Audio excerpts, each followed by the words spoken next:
Hello students, स्वागत है आपका हमारे यूट्यूब चैनल अकेडमिक स्ट्रीट पर। आज हम आपके लिए लेकर आए हैं कक्षा 10 की सोशल स्टडीज यानी सोशल साइंस क्लास 10 और आज हम इसका आपका चैप्टर फर्स्ट जो है उसे एक्सप्लेन करेंगे। आइए उसे पढ़ते हैं। Chapter first, the rise of nationalism in Europe, यानी यूरोप में राष्ट्रवाद का उदय। इस चैप्टर में हम आगे पढ़ेंगे, एक बार उस पर थोड़ा सा देख लेते हैं। The French revolution and the idea of the nation, the making of nationalism in Europe, the age of revolution 1830 to 1848, the making of Germany and Italy. The making of Germany और इटली में हम क्या पढ़ेंगे? Unification of Germany and unification of Italy. Visualising the nation, nationalism and imperialism, NCERT textbooks, questions with answers, examination based assessment। आइए इसकी शुरुआत करते हैं चैप्टर की। ये जो चैप्टर है the rise of nationalism in Europe, इसकी जो शुरुआत हो रही है उसकी शुरुआत होती है इस पिक्चर से, जो आपको नजर आ रही है, जो प्रिंट एक नजर आ रहा है आपको, इससे इसकी शुरुआत है। क्या है, जरा इसे पढ़ते हैं थोड़ा सा। फ्रेंच आर्टिस्ट, एक फ्रेंच आर्टिस्ट हुए हैं जिनका नाम था फ्रेडरिक सॉल्यू। फ्रेडरिक सॉल्यू नाम के एक फ्रेंच आर्टिस्ट थे। Visualised in his first print of the series of 4 prints. उन्होंने इस पिक्चर में जो दर्शाया है, और ये जो पिक्चर उन्होंने बनाई है, इन्होंने 4 प्रिंट्स को लेकर के ये एक पिक्चर बनाई है। His dream of a world map up of democratic and social Republic. इस पिक्चर में उन्होंने क्या शो करके दिखाया है? इस पिक्चर में इन्होंने अपने सपनों का एक संसार जो रचा है उन्होंने अपने, उसे शब्दों में, उसके शब्दों में उसे जनतांत्रिक और सामाजिक गणतंत्र से मिलकर जो राज्य बनता है उसको शो करके इसमें दिखाया गया। यह उसका एक स्वप्न था, उसकी इमेजिनेशन थी, कल्पना थी।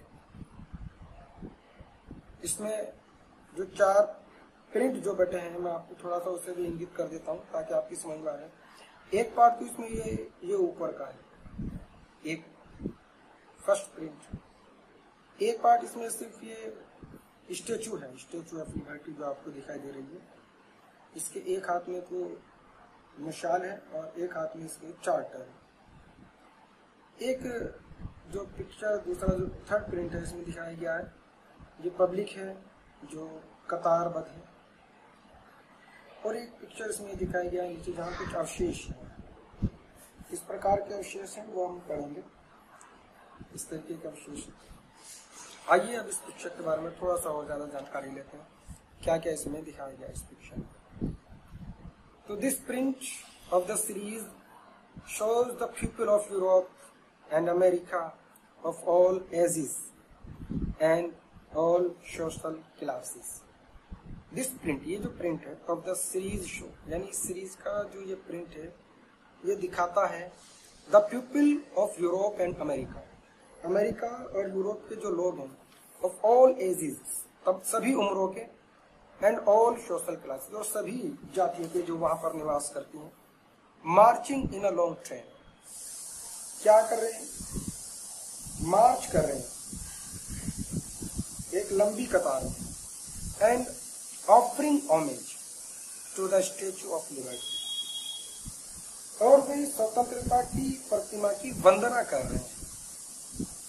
होमेज, पूजा करना। Frederic Sorrieu, like other artist of the French revolution of 1848, Frederic Sorrieu और उसके जो समकालीन जितने भी फ्रांस के क्रांतिकारी कलाकार थे 1848 के, पर्सोनिफाइड लिबर्टी, उन्होंने स्वतंत्रता को जो पर्सोनिफाइड किया है, जिसका मानवीकरण किया गया है एज ए फीमेल फिगर, एक फीमेल फिगर के रूप में। इन द पिक्चर, आकृति में, इस चित्र में, she is shown as holding the torch of enlightenment, in one hand. इस पिक्चर में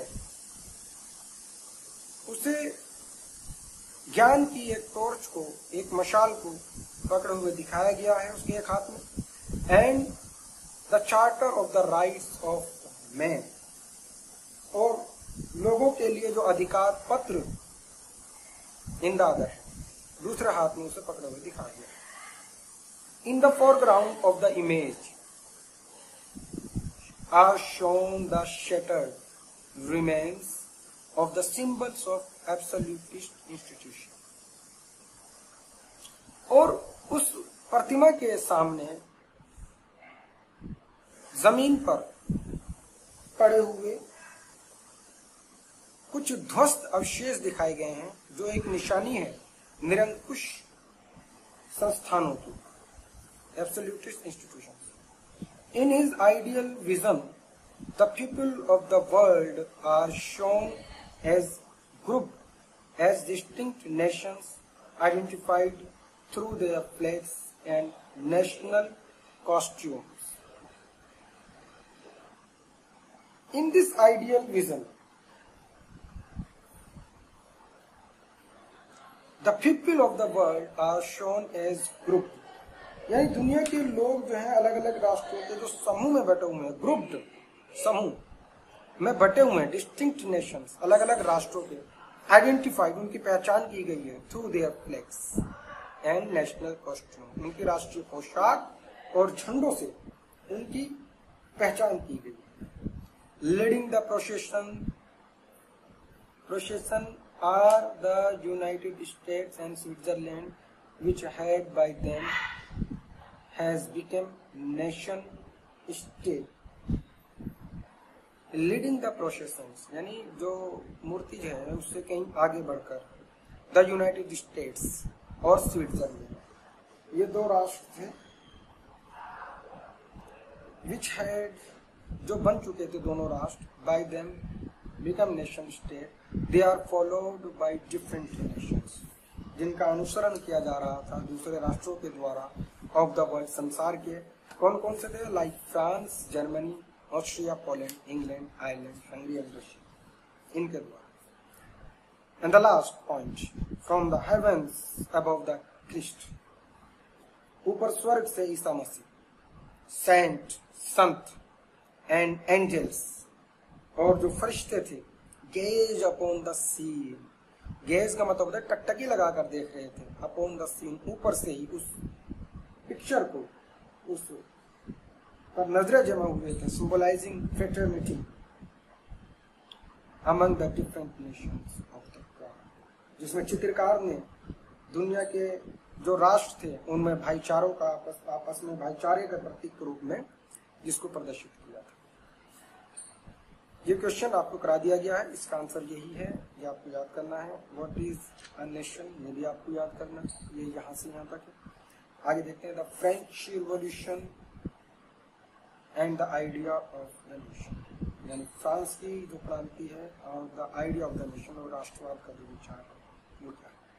the first clear expression of nationalism came with the French revolution in 1789.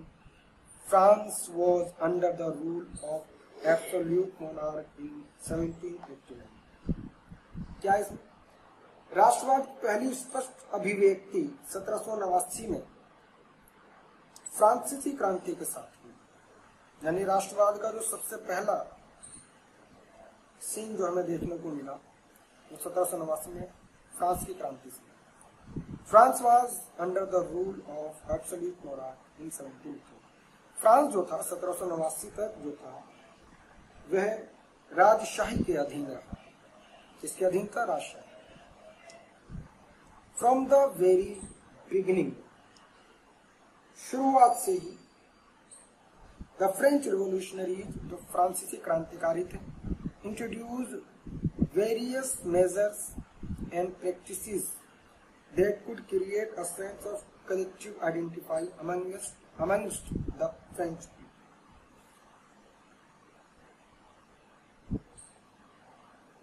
क्या है? शुरुआत से ही जो फ्रांसीसी क्रांतिकारी थे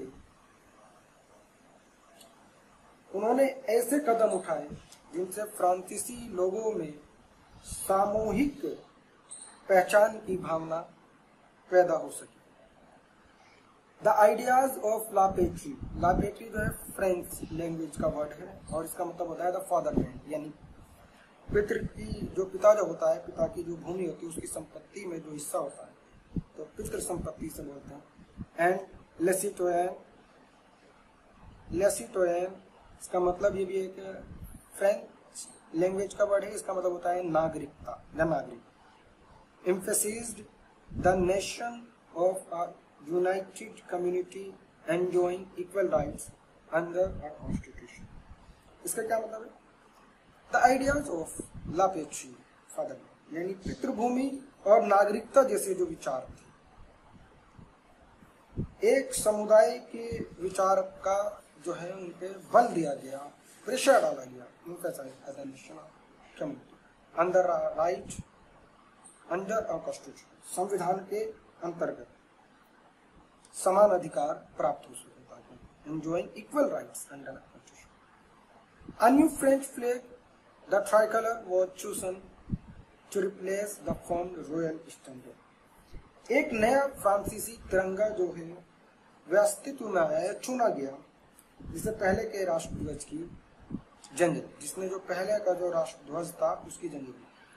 the states general was elected by the body of active citizens and renamed the national assembly. और स्टेट जनरल का चुनाव सक्रिय लोगों के द्वारा हुआ, जिसे नेशनल असेंबली नाम दिया गया। न्यू हिम्स वर कंपोज्ड, नए गानों का संग्रह किया गया। ऑथ्स, शपथ दिलाई गई, ऑथ्स टेकन एंड मार्टायर्स कमेमोरेटेड, जो शहीद हुए हैं उनकी प्रशंसा की गई, उनको याद दिलाया गया। All the name of the nation, और ये सब किसके लिए हो? ये सब राष्ट्रवाद के लिए।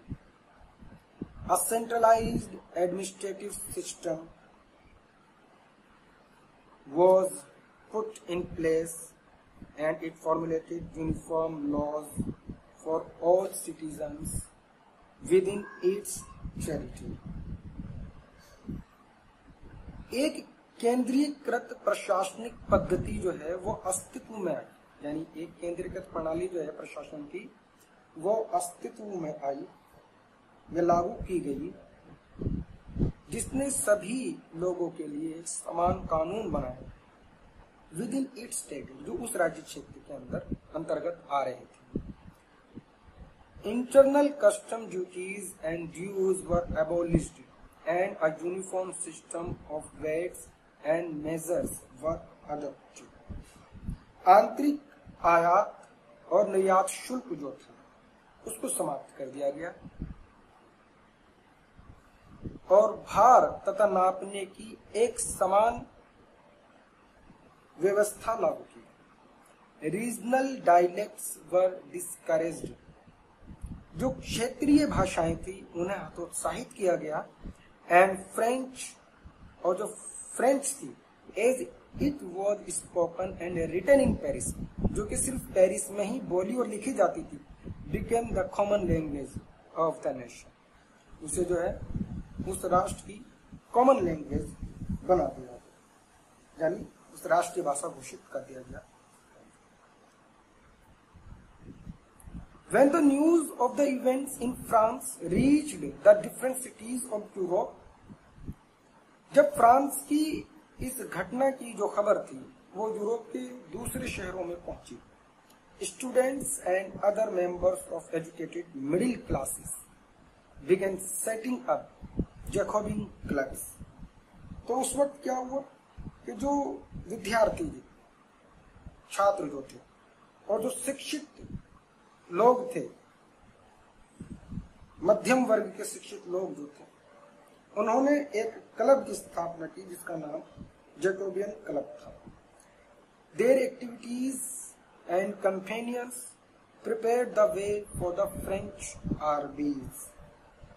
उनकी गतिविधियों और अभियानों ने, देयर एक्टिविटीज एंड कम्युनिटी, गतिविधि और अभियानों ने एक रास्ता तैयार किया फ्रेंच आर्मीज के लिए, which moved into Holland, Belgium, Switzerland and much of Italy in the 1790, जो 1790 के दशक में हॉलैंड, बेल्जियम, स्विट्जरलैंड और इटली के बड़े इलाकों तक पहुंची with the outbreak of revolutionary wars, और क्रांतिकारी युद्धों की शुरुआत से ही the French army, जो फ्रांसीसी सेना थी, began to carry the ideas of nationalism abroad, राष्ट्रवाद के विचार को विदेशों तक पहुंचाने में सफल हो गए। Civil code of 1804, Napoleon code, एक ये सिविल कोड है 1804 जो नेपोलियन कोड के नाम से भी जाना जाता है। इसके बारे में पढ़ते हैं क्योंकि फ्रेंच जो रिवॉल्यूशन थी इसमें इसका बड़ा ही योगदान था। With the wide swath of territory that came under the Napoleon's control, एक बड़ा भूभाग जो था उस राज्य क्षेत्र का नेपोलियन के अधिकार क्षेत्र में आ गया।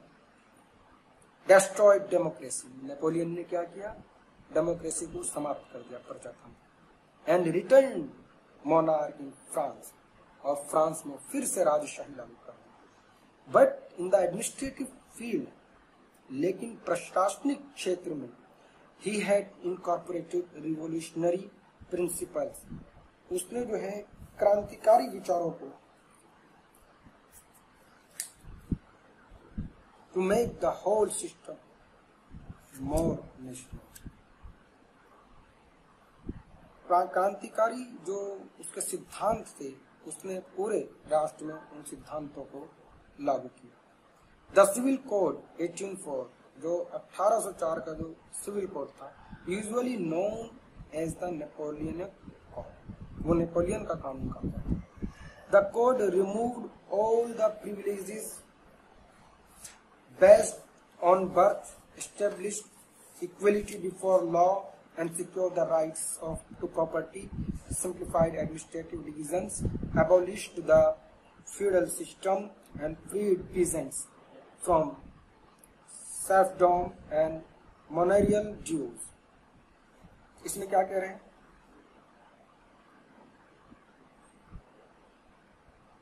यहां से देखते हैं नेपोलियन ने क्या किया कि उसने क्या हुआ कि प्रशासन के क्षेत्र में उसने क्रांतिकारी जो सिद्धांत थे उनको लागू किया और पूरे राष्ट्र में उसने इन कानूनों को लागू किया। उसके इस कानून को ही नेपोलियन के कोड के नाम से जाना जाता है।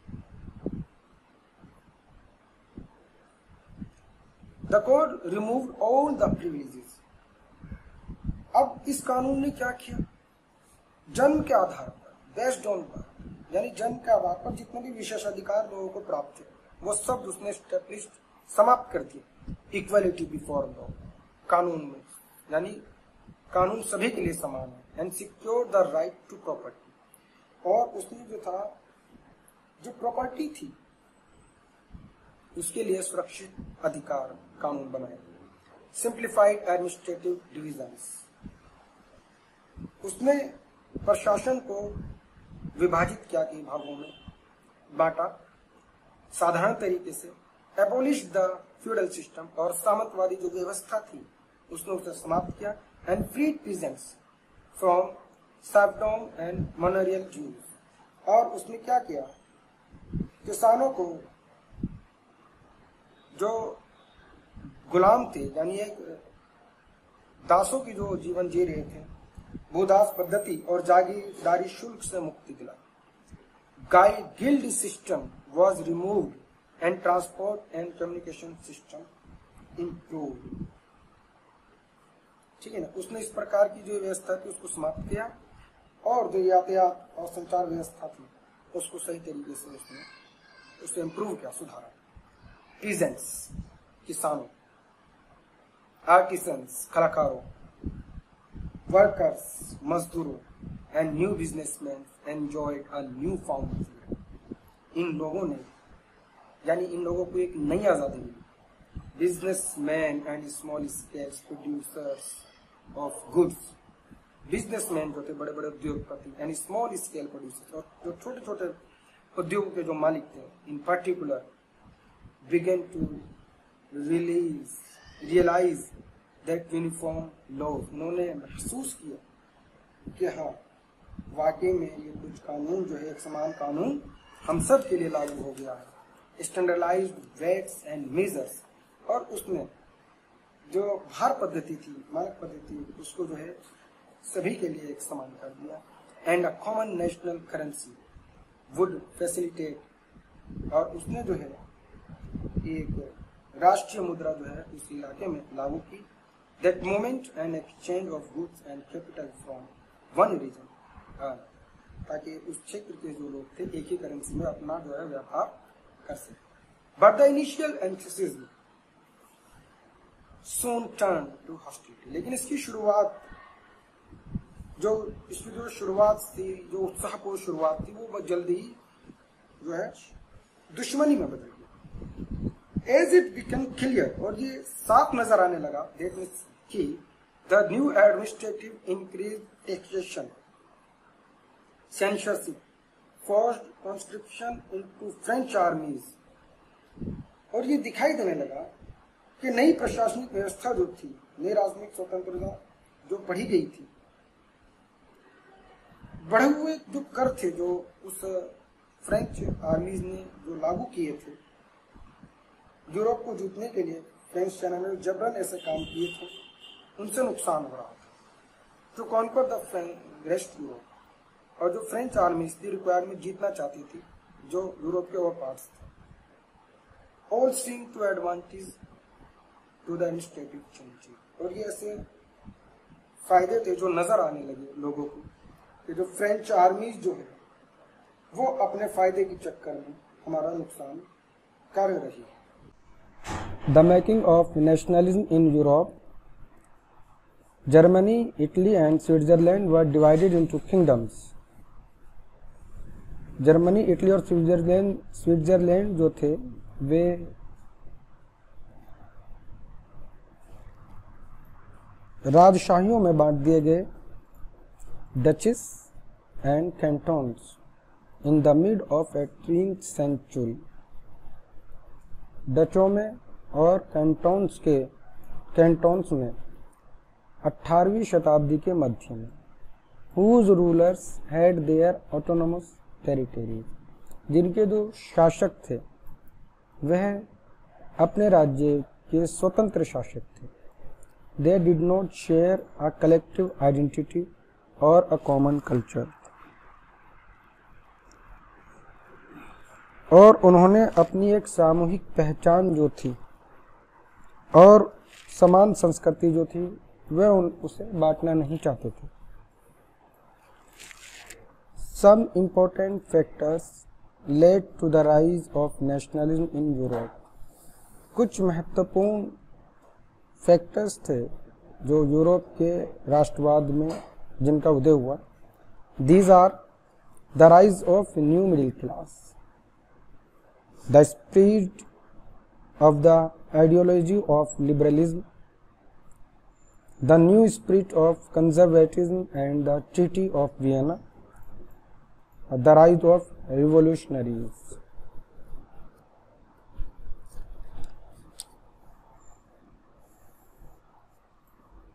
The aristocracy and the new middle class, कुलीन वर्ग और नया मध्य वर्ग। Socially and politically a landed aristocracy was the dominant class in the continent, यानी उस क्षेत्र में जो सामंती जो थे, जमीनों के जो मालिक थे, वे सामाजिक रूप से और राजनीतिक रूप से बहुत ही प्रभावित व्यक्ति थे। उनका प्रभाव था अपने क्षेत्रों में। They own estates and property both in country sides and town houses, और वे मालिक थे एक अचूक संपत्ति के, यानी क्या था कि जो शहर के करीब और गांव में जो जमीनें थी वे उसके एक बड़ी संपत्ति के मालिक थे। In western and central parts of Europe Europe के मध्य और पश्चिम के भाग में there was an emergence of commercial class whose existence was based on production for the market.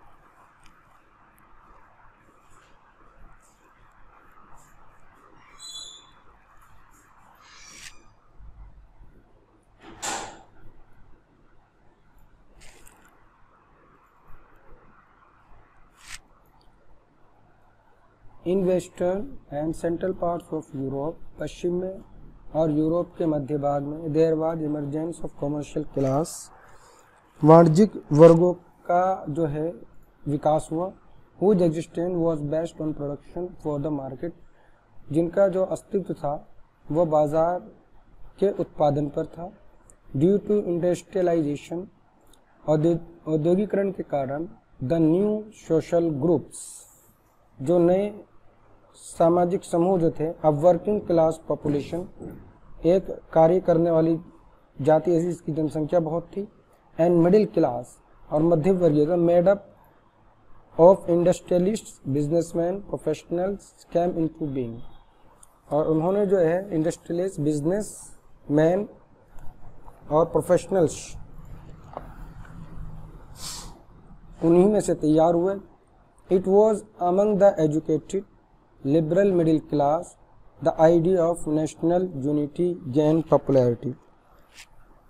It was the among the educated, यानी उन शिक्षित लोगों में लिबरल मिडिल क्लास जो उदारवादी मध्य वर्गीय थे, the idea of national unity, राष्ट्रीय एकता का जो विचार था, गेन पॉपुलरिटी, उनके बीच में जो है वो ज़्यादा पॉपुलर हो गया। The three features of the class,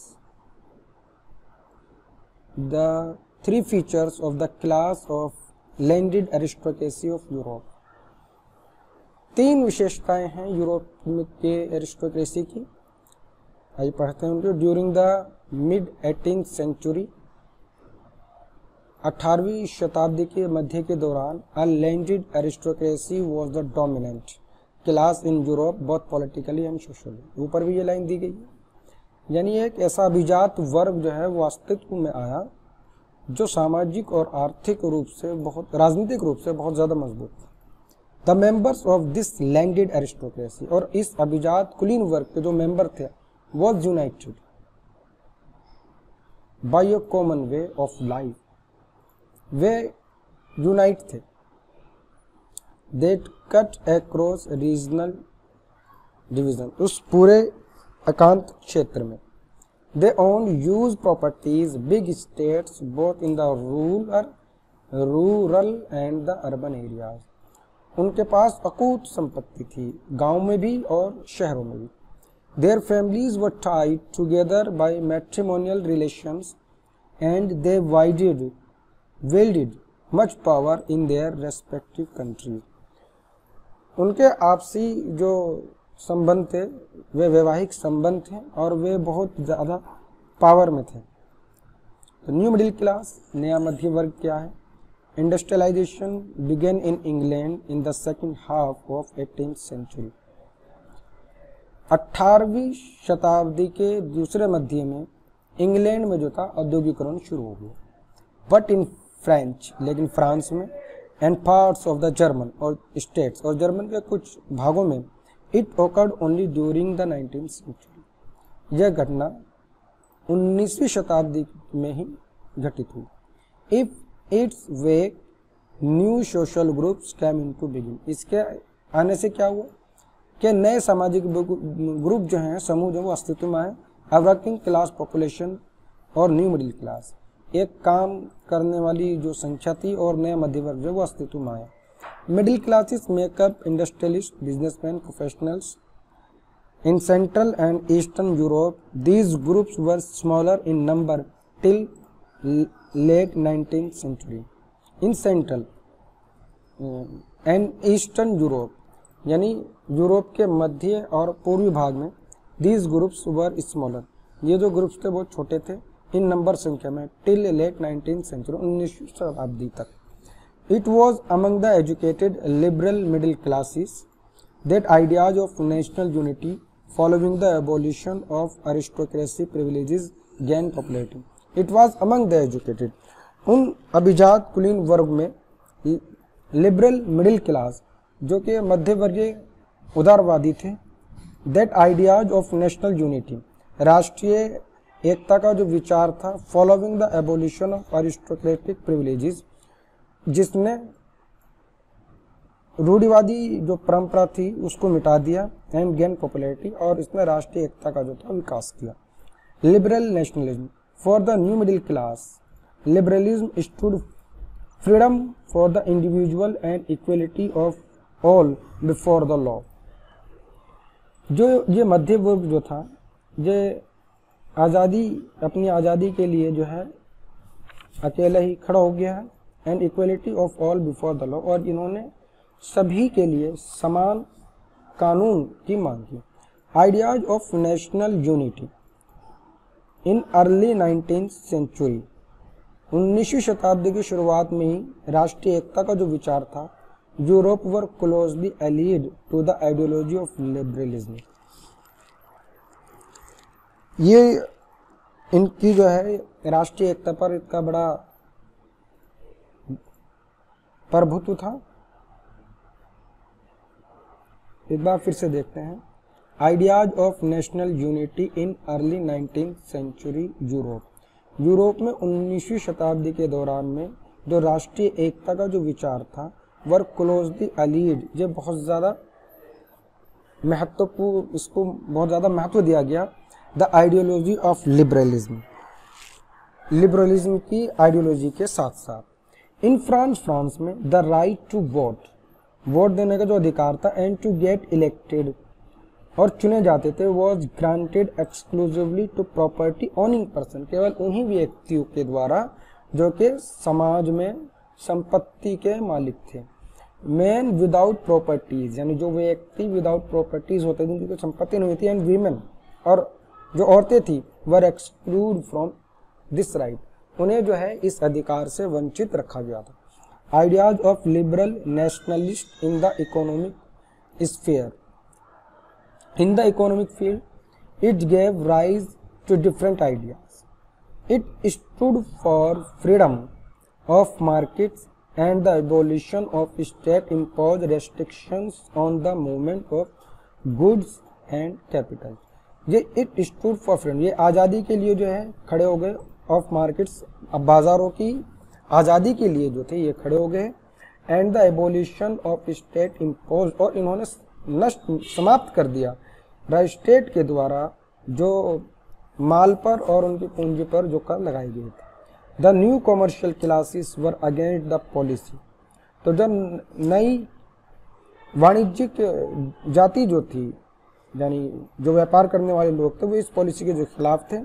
different currencies and weights, जो कि डिफरेंट करेंसीज थी और माप तोल की जो नई नई पद्धतियाँ थी, and measures bye different petty और states as they were proving hindrance and obstacles, और दूसरे जो स्टेट्स से आने जाने के लिए जो पेटी कैशेस दिए जाते थे, उससे बहुत बड़ी बाधा उत्पन्न होती थी। In the way of economic exchange, यानी वस्तु विनिमय के आदान प्रदान कर देना।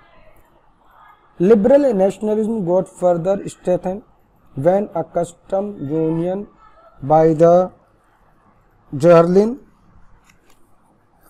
was formed by the German states in 1834 with abolished tariff barriers. 1834 में प्राशा की पहल पर एक शुल्क संघ का गठन किया गया जिसका नाम था जोलवेरी, जिसमें अधिकांश जर्मन राज्य शामिल थे। The criterion of a network of railways further stimulated mobility, harnessing economic interest to national unification. इसके अलावा रेलवे के जाल ने गतिशीलता जो थी बढ़ाई उस व्यापार के अंदर, और राष्ट्रीय एकीकरण का सहायक बना। And economic interest to national unification, a new conservatism after 1815। 1815 के बाद एक नया रूढ़िवाद, कंजर्वेटिज्म रूढ़िवाद। Following the defeat of Napoleon in 1815, European governments were driven by a spirit of conservatism. Napoleon की हार के बाद 1815 में जो नेपोलियन की हार के बाद यूरोपीय सरकारें रूढ़िवाद की भावना से प्रेरित थी। जो यूरोप की सरकार थी वे किससे प्रेरित थी? रूढ़िवाद की। कंजर्वेटिव्स बिलीव्ड दैट, यानी जो रूढ़िवादी थे वे विश्वास करते थे, established traditional institutions of state and society like the monarchy.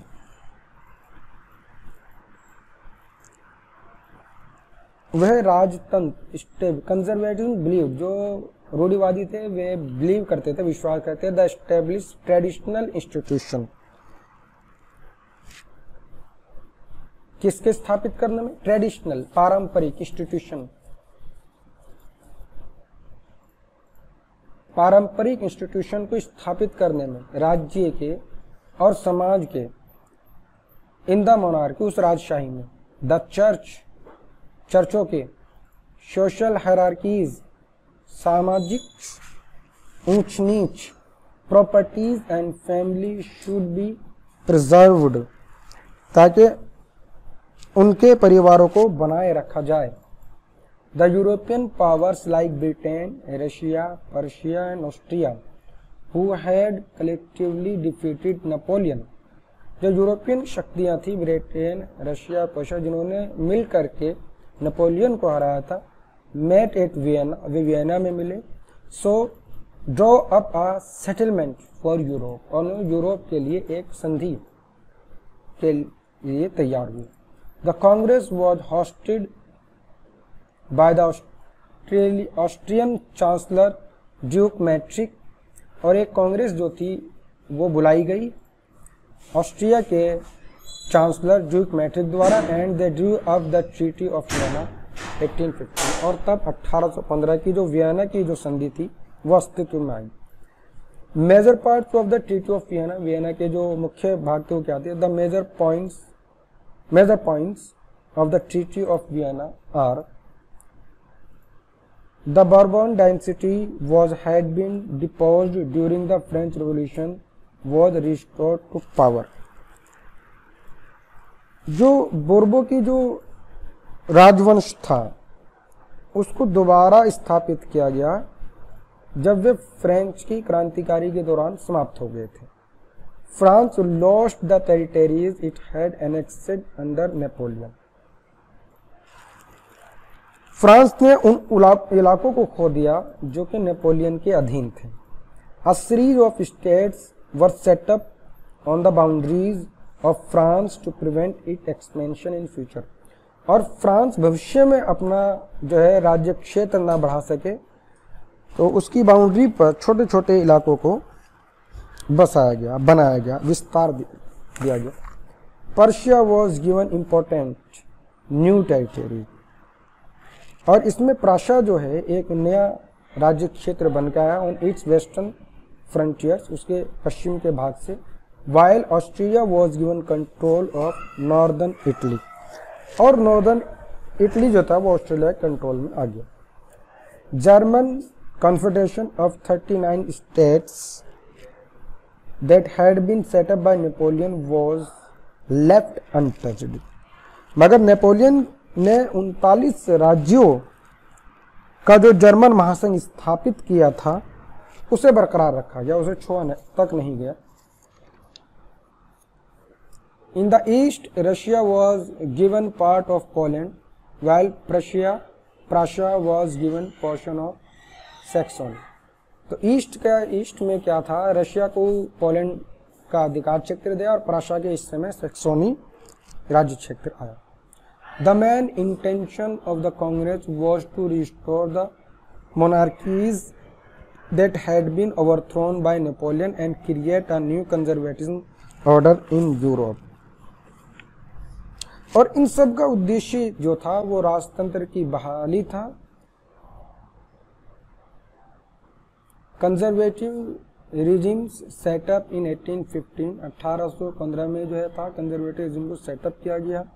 Were autocratic but liberal nationalist oppose the monarchical forms that had been established after Vienna Congress. लेकिन उदारवादी